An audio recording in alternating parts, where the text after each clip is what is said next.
প্রথমত আপনাদের সবাইকে ধন্যবাদ যে আমাদের প্রেস মিটার খবর আপনাদেরকে দেওয়ার পর আপনারা তাতে রেসপন্স করেছেন এবং আমাদের এই যুব দপ্তরে উপস্থিত হয়েছেন। ডিওয়াইএফআই পশ্চিমবঙ্গ রাজ্য কমিটির পক্ষ থেকেই আমরা নির্দিষ্ট কয়েকটা বিষয়ে আপনাদের মাধ্যমে গোটা রাজ্যের সাধারণ মানুষ এবং যুবদের মাঝখানে কয়েকটা কথা নিয়ে যেতে চাইছি। সেক্ষেত্রে আপনাদের কি আমাদের এই কথা জানানো এবং আপনাদের সাহায্য আপনাদের নিজেদের কাজের যা দায়বদ্ধতা সেই দায়বদ্ধতার উপরে নির্ভর করেই আমরা আপনাদেরকে এই কথাগুলো জানাচ্ছি।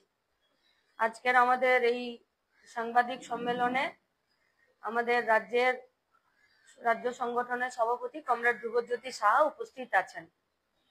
আপনারা জানেন যে 20 এপ্রিল শ্রমিক, কৃষক, ক্ষেতমজুর এবং বস্তি সংগঠনের পক্ষ থেকে সমাবেশের ডাক দেওয়া হয়েছে। দুপুর 3টের সময় এই সমাবেশ। গোটা দেশের সাথে আমাদের রাজ্যের ছোট মাঝারি কারখানাগুলোর যা অবস্থা, রাষ্ট্রায়ত্ত শিল্প সংস্থাগুলোর যা অবস্থা, সেখানে প্রতিদিন সংগঠিত শ্রমিকের সংখ্যা কমে যাওয়া এবং অসংগঠিত শ্রমিকের সংখ্যা বেড়ে যাওয়া এবং তাদেরকে সাধারণত কৃতদাসের মতোই ট্রিট করা হচ্ছে। এক্ষেত্রে সুপ্রিম কোর্টের কোনো কথাকেই রাজ্যের সরকার, দেশের সরকার পাত্তা দিচ্ছে না। যদিও সুপ্রিম কোর্ট এটা স্পষ্ট করে বলেছে স্থায়ী এবং ধারাবাহিক কাজে কোনো কন্ট্রাকচুয়াল নিয়োগ করা যাবে না, কিন্তু সেখানে 5,000, 10,000, 15,000 যা সুপ্রিম কোর্টের শ্রমের যা দাম, সেই দামকেও লঙ্ঘন করে সুপ্রিম কোর্টের ভার্ডিক্ট অনুযায়ী। এবং শ্রমিকের যা নিয়ম আছে, তার যা মজুরির নিয়ম, তার যা কাজের নিরাপত্তা, ভবিষ্যতে সুরক্ষার নিয়ম, সেই সব কিছুকে পশ্চিমবঙ্গে যে বিরাট একটা বাজার তৈরি হয়েছিল, যেখানে ক্রেতারা তাদের পছন্দ মতো জিনিস কিনতেন, পকেটে তার সংস্থান ছিল, সেই জায়গাতেও প্রতিদিন কমছে। পশ্চিমবঙ্গে বিধানসভাতে সংযুক্ত মোর্চার বিধায়ক যখন প্রশ্ন করলেন যে পরিযায়ী শ্রমিক কত, তো যা তথ্য দিলেন এবং বাস্তবে মলয় ঘটক যা তথ্য দিয়েছিলেন এবং বাস্তবে তার যা সংখ্যা, তাতে আকাশ পাতালের পার্থক্য। তার মানে সরকারের কাছে পরিযায়ী শ্রমিকের সংখ্যা, পরিযায়ী শ্রমিকের দুর্দশা, পরিযায়ী শ্রমিকের তাদের বেতন, তাদের টাকা পয়সার উপরে সরকারের যে একটা বিরাট অংশের রেভিনিউ জেনারেট হচ্ছে, সরকার সেটাকে এনজয় করছে কিন্তু তাদের প্রতি দায়বদ্ধতা পালন করছে না। আমরা স্কুল, কলেজে, সার্ভিস সেক্টরে, পুলিশ থেকে শুরু করে সব জায়গাতে সরকারি নিয়োগের ক্ষেত্রে চরম দুর্নীতির সমস্ত রকম উদাহরণ আমরা দেখে ফেলেছি। সম্প্রতি 26,000-এর চাকরি বাতিল, প্রায় 26,000, এবং তাকে নিয়ে প্রত্যেকদিন রাস্তায় যা ঘটছে, পুরো বিষয়টা থেকে একটাই কথা স্পষ্ট যে আমরা যারা ডিওয়াইএফআই করি 15 থেকে 40 বছর বয়সে, গোটা রাজ্যে 22টা জেলা, 670টা লোকাল কমিটি, 4,000-এর বেশি ইউনিট কমিটি, আমরা যে সাধারণ যুবদেরকে সংগঠিত করতে চাই কাজের অধিকারের সাংবিধানিক স্বীকৃতির দাবিতে, আমাদের এই দাবি আরো প্রাসঙ্গিক এবং আরো প্রয়োজনীয়, এটা স্টাবলিশ করছে। কারণ কাজের জায়গাতে যদি এই ধরনের দুর্নীতি এবং তাদের উপরে শোষণ চলে, তাহলে কারখানার গেটের বাইরে থেকে শুরু করে যারা কাজে নেই, গোটা পশ্চিমবঙ্গ রাজ্য জুড়ে এই বেকারদের যে মজুদ বাহিনী সরকার তৈরি করছে এবং তাদেরকে সংগঠিত শ্রমিকের জায়গায় না নিয়ে গিয়ে তাদেরকে অসংগঠিত শ্রমিক করে রাখা, তাদেরকে ডেলি ওয়েজ লেবার করে রাখা, তাদেরকে যেমন তেমন করে তাদের শ্রমকে লুট করে নিয়ে আসলে বেকারদেরকে বার্তা দিতে চাইছে এ রাজ্যের, দেশের সরকার, করার আছে করো, নইলে পথ দেখো। এর বাইরে সরকারের পক্ষ থেকে কোনো বার্তা নেই। ক্ষেতমজুরদের তাদের মজুরি বৃদ্ধি নেই। পশ্চিমবঙ্গে কেন গোটা ভারতবর্ষে কৃষিতে কোনো লাভ নেই। যারা কৃষক তারা তাদের ফসলের উৎপাদিত যে দ্রব্য সেই ফসলের দাম তারা পাচ্ছে না, স্টোরেজের সমস্যা, সারের কালোবাজারি, তাদের যে ফলানো ফসল সেই ফসল সঠিক করে স্টোরেজে রেখে বাজারে নিয়ে যাওয়া, রেশনের মাধ্যমে বিক্রি করা, গোটা সিস্টেমটা কোলাপস করে গেছে সরকারের তত্ত্বাবধানে। বস্তিবাসী যারা আছে তারা তাদের ন্যূনতম জীবন ধারণের যা প্রয়োজন সেটুকুও পায় না। আর এই চারটা ক্ষেত্রেই যারা 15 থেকে 40 তারা চরম ভোগান্তির শিকার। ফলত আমরা 20 এপ্রিল ব্রিগেডের সমাবেশে আমরা যখন 2023-এর জানুয়ারি মাসের 24 জানুয়ারিতে আমরা যখন ব্রিগেড করি তখন আমরা এটাই বলেছিলাম যে ভুল এজেন্ডার বিরুদ্ধে মূল এজেন্ডাতেই ব্রিগেড হবে এবং ব্রিগেডে সকল অংশের মানুষ এসে নিজেদের রুটি রুজির লড়াইয়ে কথা বলবে। তাহলে ফিরে যখন ব্রিগেডের মাঠে এপ্রিলের 20 তারিখ ভুল এজেন্ডার বিরুদ্ধে মূল এজেন্ডাতে রুটি রুজির প্রশ্নে লড়াইটা ফিরে সংগঠিত হবে। ডিওয়াইএফআই পশ্চিমবঙ্গ রাজ্য কমিটি এই গোটা ব্রিগেড সমাবেশে তারা তাদের সর্বোচ্চ এফোর্ট দিয়ে গোটা রাজ্যের খেটে খাওয়া মেহনতি মানুষ এবং তার সাথে সমস্ত অংশের যুবদেরকে এই ব্রিগেড সমাবেশে আসার আহ্বান জানাচ্ছি এবং সংগঠনগতভাবে আমাদের র্যাঙ্ক এন্ড ফাইলের সমস্ত কাঠামো এবং আমাদের কমরেডরা এই ব্রিগেডের সমাবেশকে সফল করার জন্য বিরাট লড়াইয়ে জয় পাওয়ার জন্য তারা রাস্তাতে ছিলেন এবং থাকবেন।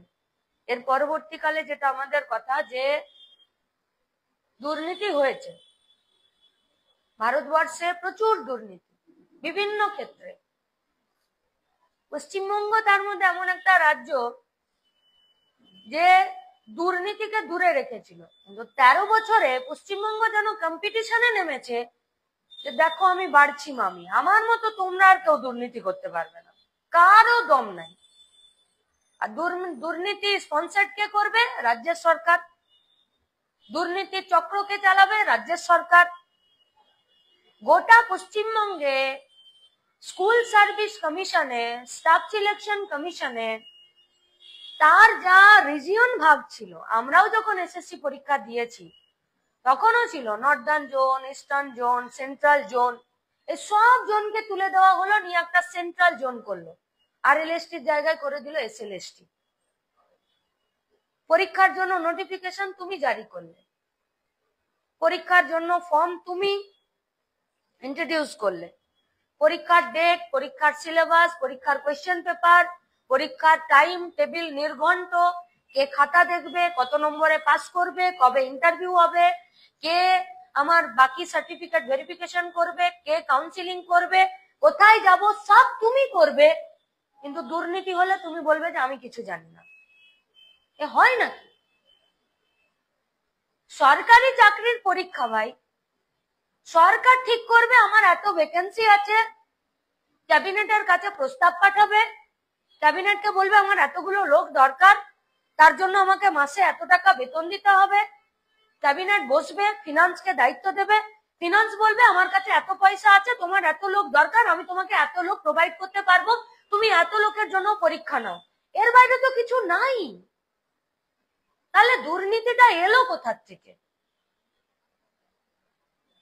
আজকে যোগ্য অযোগ্য মানে এই দুটো ওয়ার্ড উচ্চারণ করা পশ্চিমবঙ্গের মাটিতে সব থেকে বড় লজ্জাজনক। একটা কমিশন, একটা সরকার, একটা শিক্ষা দপ্তর, একটা স্বাস্থ্য দপ্তর, একটা দমকল, একটা পিএসসি, একটা কলেজ সার্ভিস কমিশন, একটা প্রাইমারি, একটা আপার প্রাইমারি, এমনকি 100 দিনের কাজে পর্যন্ত চাকরি তুমি দেবে। আর দুর্নীতি যখন হবে তখন তুমি বলবে যে আমি জানি না, তারপর তুমি বলবে যে যোগ্য এবং অযোগ্য। অযোগ্য মানে কি? তুমি বলবে অযোগ্য? তাহলে তোমার গার্ডস কেন নেই? কেন নেই সরকারের গার্ডস? 22 লক্ষ ছেলে মেয়ে পরীক্ষা দিল, 21,74,000 ছেলে মেয়েকে তুমি ডিসকোয়ালিফাই করলে, তাহলে তোমার তো নিশ্চয়ই কোনো প্যারামিটার ছিল।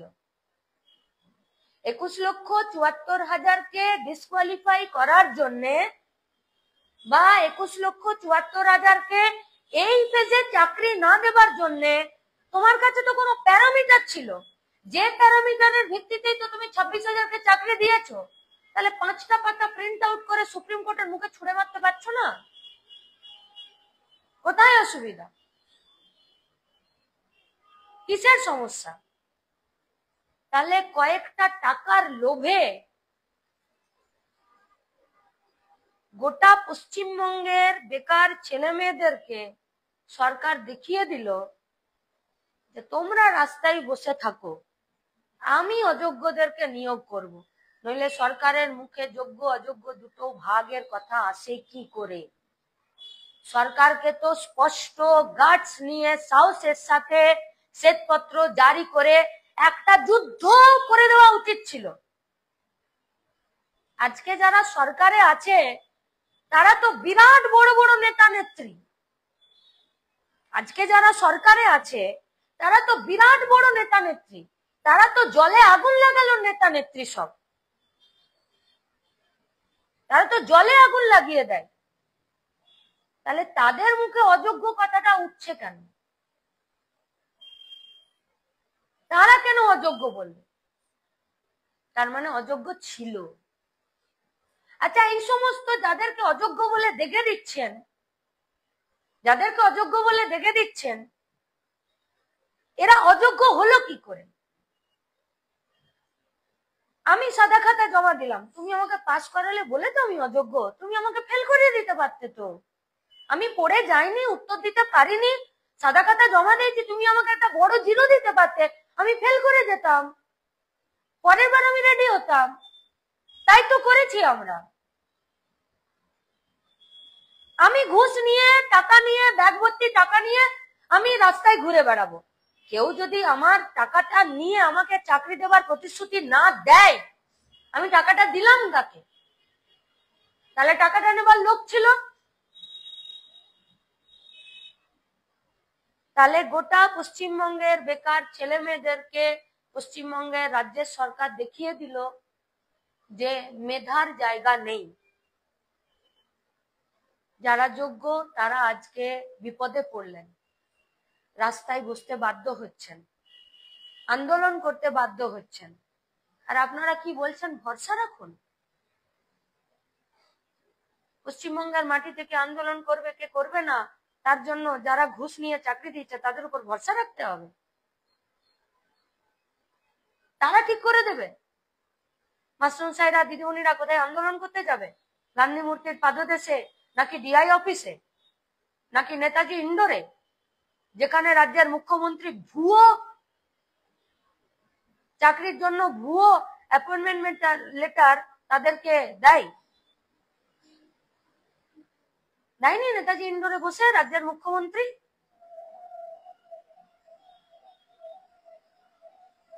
গোটা পশ্চিমবঙ্গে আজকে যারা বলছে, যারা বিজেপির নেতা নেত্রীরা আছে, তারা যখন বলছে এটা তো 16 সাল, তো 16 সালে তো বাবু তুমি খুঁট ধরে ধরে ঘুরে বেড়াতে আঁচলে।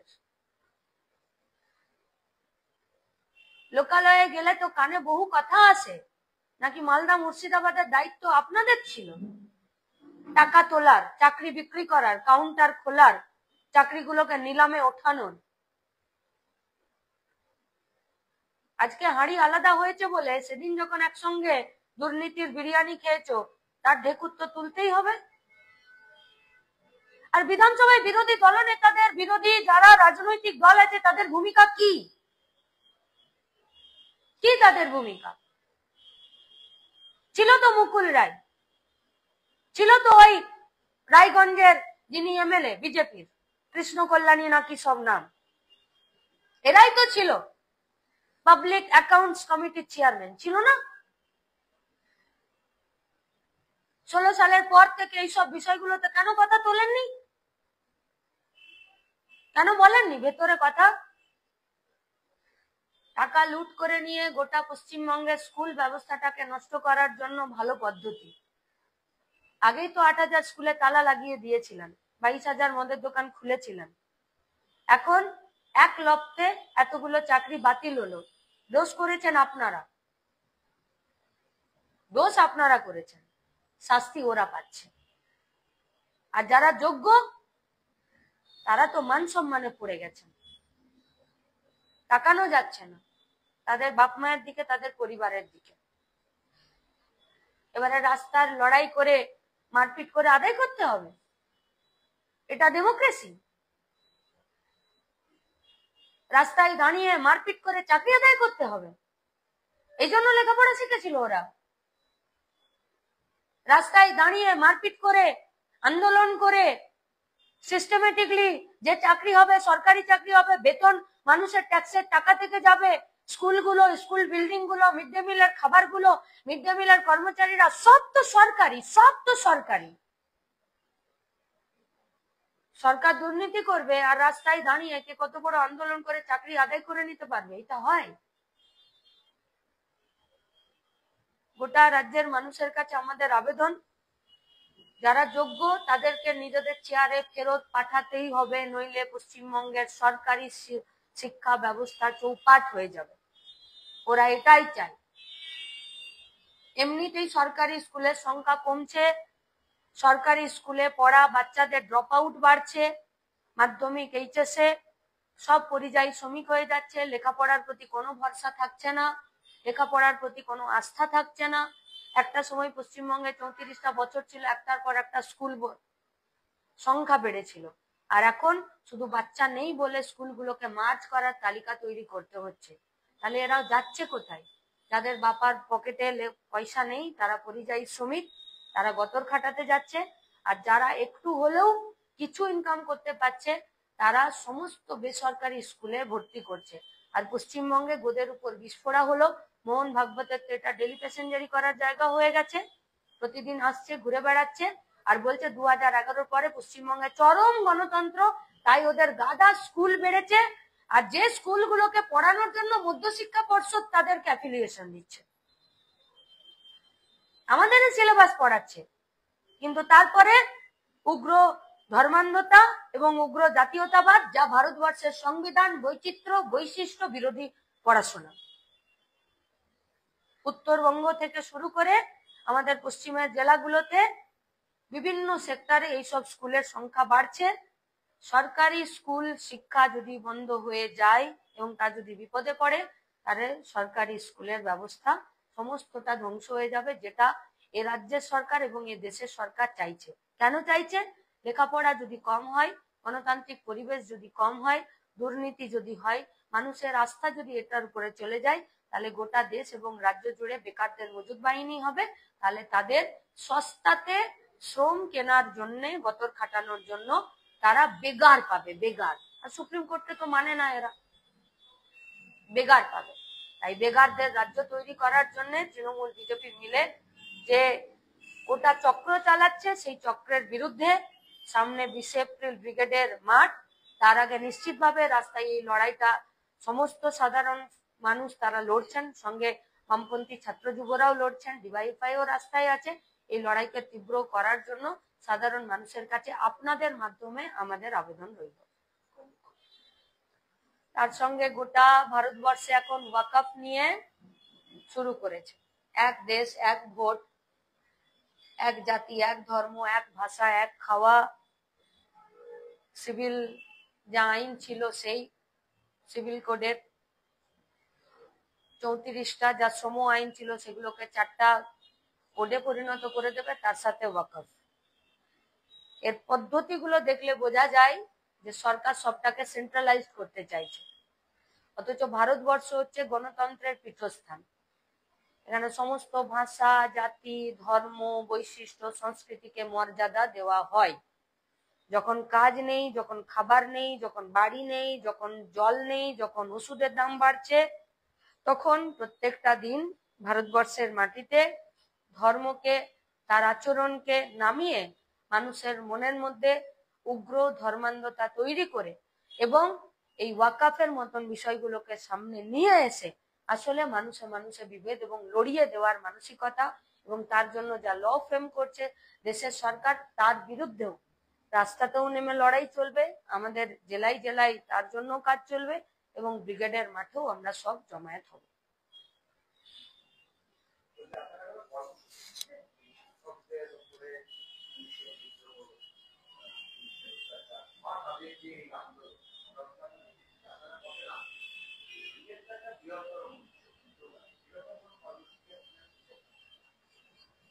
শূন্য পদে নিয়োগ এবং স্বচ্ছতার সাথে নিয়োগের জন্য প্রথম দিন থেকে বামপন্থী ছাত্র যুব এসএফআই ডিওয়াইফাই রাস্তায় ছিল। এই জন্যই মইদুলকে আমরা হারিয়েছি। পুলিশ পিটিয়ে খুন করেছিল মইদুলকে শুধু স্বচ্ছতার সাথে নিয়োগের দাবিতে। কন্ট্রাকচুয়াল নিয়োগ করা যাবে না তার দাবিতে। যার যা যোগ্যতা আছে সেই যোগ্যতা অনুযায়ী কাজ দিতে হবে। যতদিন না কাজ দিতে পারছেন ৬,০০০ টাকা বেকার ভাতা দিতে হবে এই দাবিতে। গত বছর যখন এপ্রিলে এই ২৬,০০০-এর চাকরি বিপদে পড়লো, সেদিনও ডিওয়াইফাই রাস্তাতে ছিল শিক্ষক সংগঠনের সাথে। কেস খেয়েছে, জেল খেটেছে, মার খেয়েছে। তখন লোকসভা ইলেকশন চলছিল। এসএফআই ডিওয়াইফাই সাথে এবিটিএ এবং শিক্ষক সংগঠন তারা বলেছিলেন সুপ্রিম কোর্টে আমরা লয়ার দাঁড় করাবো। দুজন সুপ্রিম কোর্টে লয়ার দাঁড়িয়েছিলেন এবং তারাও এই যারা যোগ্য প্রার্থী আছেন তাদের হয়ে তাদের চাকরি যাতে না যায়, তারা যাতে নিজেদের রাস্তায় থাকতে পারেন সেটাই। সম্প্রতি উত্তরকন্যা অভিযানে আমাদের এই দাবি ছিল যে দুর্নীতির সাথে যারা যুক্ত তাদেরকে শাস্তি দিতে হবে, যারা দুর্নীতিকে স্পন্সর করলো তাদেরকে শাস্তি দিতে হবে, যোগ্যদেরকে কাজে ফেরাতে হবে। ফিরে যেদিনকে সুপ্রিম কোর্টের রায় এসছে সাথে সাথেই আমাদের সমস্ত অংশের কমরেডরা রাস্তায় নেমেছে। আমরা যারা যোগ্য মাস্টারমশাইরা দিদিমণিরা আছেন, নন টিচিং স্টাফরা আছেন, তাদের কাছে আমাদের আবেদন এই লড়াইয়ে হাল না ছেড়ে দিয়ে শেষ অবধি থাকার। ডিওয়াইফাই থাকছে। বাকি রইল পিন পয়েন্ট প্রশ্ন আপনাদের যে আরো কোনো কর্মসূচি থাকবে কিনা। ক্রমশ প্রকাশ্য নিশ্চিতভাবে ব্রিগেডের আগে আমরা আবার নির্দিষ্ট জায়গাতে আমাদের যে আন্দোলন সেই আন্দোলনের খবর অতি সত্বর পাবেন।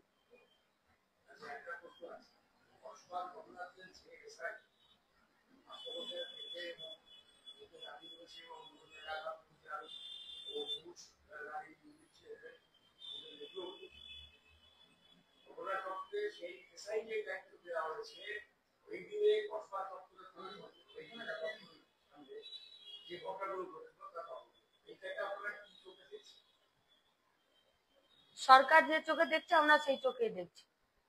সরকার দেখে সরকার বলেছে যে যতই মারি যতই করি বিচার তুমি পাবে না। তার জন্য যে মারবে সেই বিচার করবে। তো সরকার যদি এই চোখে বিষয়টা দেখছে, সাধারণ মানুষের বাইরে কি করে দেখতে পারবে? সরকার দেখালো যে দেখো আমি কত অমানবিক, আমি কত স্বৈরাচারী, দেখো দুর্নীতি আমি করলাম, চাকরি তোমার গেল, তুমি আন্দোলন করলে পেটালাম তোমাকেই, কিন্তু আবার যে পেটালো সেই বিচার করবে, সেই ইনভেস্টিগেশন করবে। তা আমার থেকে বড় হিটলার কেউ আছে?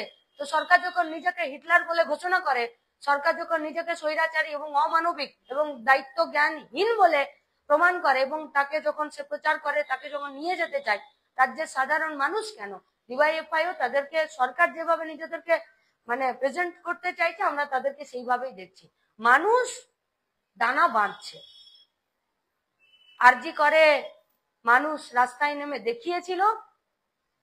সরকার যখন নিজের ভুল ত্রুটি বুঝতে পারে না, বুঝেও তাকে তোয়াক্কা করে না, তখন সরকার একটার পর একটা ভুল করে। সরকারের কাজ ছিল নমনীয় হওয়া, দায়িত্ববান হিসাবে কাজ করা। সরকারের উচিত ছিল মানবিক হওয়া। সরকার অমানবিক হয়েছে, সরকার স্বৈরাচারী হয়েছে। পশ্চিমবঙ্গের মাটি অমানবিক দায়িত্ব জ্ঞানহীন স্বৈরাচারীকে কখনো ভরসা করেনি এবং তাকে কখনো সমর্থন করেনি।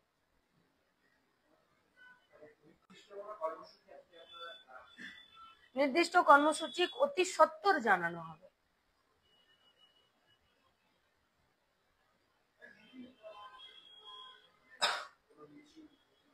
মিছিল তো হচ্ছে প্রতিদিন, প্রতিদিন মিছিল হচ্ছে সমস্ত জায়গায়। গতকাল ডিওয়াইএফআই এর কলে তার সাথে শিক্ষক, ছাত্র, অভিভাবক, সাধারণ মানুষকে নিয়ে গোটা রাজ্য জুড়ে এই লাঠিচার্জ শুধু নয়, যোগ্যদেরকে নিজেদের জায়গায় ফেরাতে হবে এবং স্কুল বন্ধ করা যাবে না।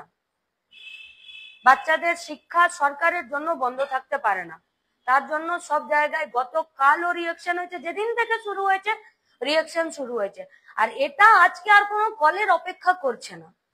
মানুষ এবারে এটাকে নিজেকে প্রত্যেক দিনে নিজেদের জীবন যন্ত্রণার সাথে যুক্ত করে নিয়েছে এবং মানুষ বুঝছে, মানুষ রাস্তায় নামছে।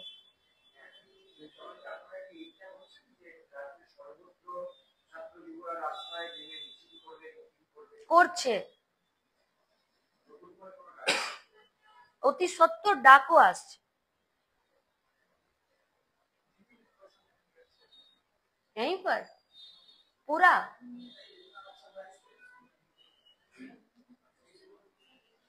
আলাদা করে বলে দিই